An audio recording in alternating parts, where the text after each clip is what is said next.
Coy, hey, congratulations being here at MultiCon. It's for a good benefit for the victims of wildfire. How does it feel for you being here today? Honored, man. I do cons for a living and I celebrate art for a living as is, and to do it for a cause like this means a lot to me. I think LA is a very slept on city. A lot of people like to talk crap in LA, but the heart of LA is so big and it's an actual melting pot of culture and art and vibrancy. And I feel like the fires are kind of a phoenix thing where we're coming out of it stronger and we're rising from the ashes actually as a community. So to be part of something that's helping repair and helping fix and to use, a love of art to do that feels really special. Now, of course, you are here presenting a panel, and you have a great panel moderating with the Kings of Comics. Yeah, man. Tell us about that. About this panel today. So we just had, you're the first person I'm talking to after it. It is Kevin Smith, Robert Kirkman, Rob Liefeld, three men I adore, three men who have made so much art that I really am changed by. So to get to spend time with them is always an honor, but to get to bring them together onto a panel, like I've interviewed each of them separately and I've celebrated their work separately, but to have a round table conversation talking about all this stuff for charity, for helping others, it's kind of surreal. Like it's always a dream to talk to your heroes. It's even more of a dream to put them together, and then to put them together on stage with other people that appreciate them, to celebrate them for charity is kind of the peak. So really something special, man. I couldn't believe you actually got all three of them in the same room. And that we balanced conversation. Because all of them have so much to say because they've both, all three have done such incredible work in multiple mediums. And so to have all of them in one space and then to have that feel like friends talking in a living room, it was so special.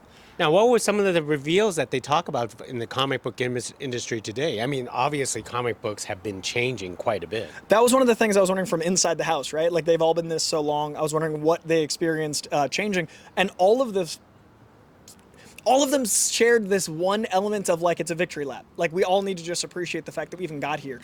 I always think it's crazy we get a Captain America 4, but even, from making these movies and then getting to express them, it's really cool to see that the creators feel the same way of guys, we are seeing toys at amusement parks. We're seeing all these characters, like a Red Hulk played by Harrison Ford is such an absurdly, we never thought we'd get here thing. So to hear all three of them say that, and also they're in a position of people respecting their work in a new way because of that. And my favorite thing they brought up was the big movies lift all boats. So when a movie does well, that's at one of the big two, it helps indie comics. When a big movie comes out and people are just aware of comics, it'll help all the little guys. So every project they do will be affected by all these big movies. And I think that's really important to look at as a pop culture zeitgeist shift. This all helps each other.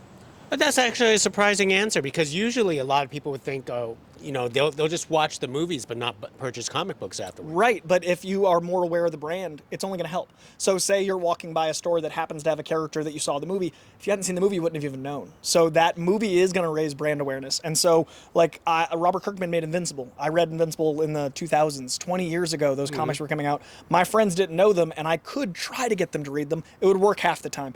Now there's a show, so even if they don't read comics, they'll be like, oh, I'm curious what that's about. I love the show. So a lot of people assume it doesn't help, but it actually does more than you'd think. So the mediums actually cross over and help each other. It's not 100%, but the Venn diagram's way bigger than you'd think. And I think it's important that people in their position say that too. Now, you've been talking to a lot of good comic book creators over the years, attended so many Comic Cons. Is there anybody that you still haven't talked to yet? Ooh, I've never talked to Downey Jr., and I'd love to talk to him about both Iron Man and Doom and his comic perspective. I have never talked to, that's a great question, because I have been so fortunate to talk to so many people I admire. I've never interviewed Rick Remender, who did Deadly Class, which I really love, so it'd be cool to talk to him as a comic creator. We've talked in passing, but I want to pick his brain about comic books a bit more. I've never spoken with Angela Bassett, who I think is such a powerhouse in the Black Panther films. Those three come to mind immediately, and they're very different pockets, but yeah, those three. Well, one last thing before I let you go. What's your enjoyment of talking to these creators and actors and entertainers over these years?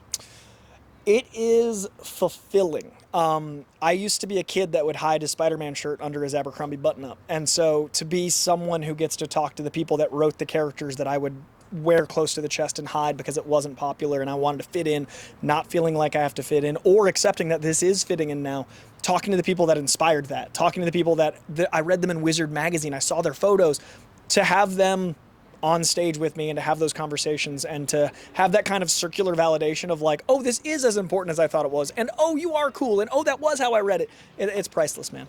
Well, Coy, you keep on doing what you're doing because we enjoy it. So thank you very much. Thank you, man. I really appreciate it. Hey, Thanks for your thank you. time. Thank you.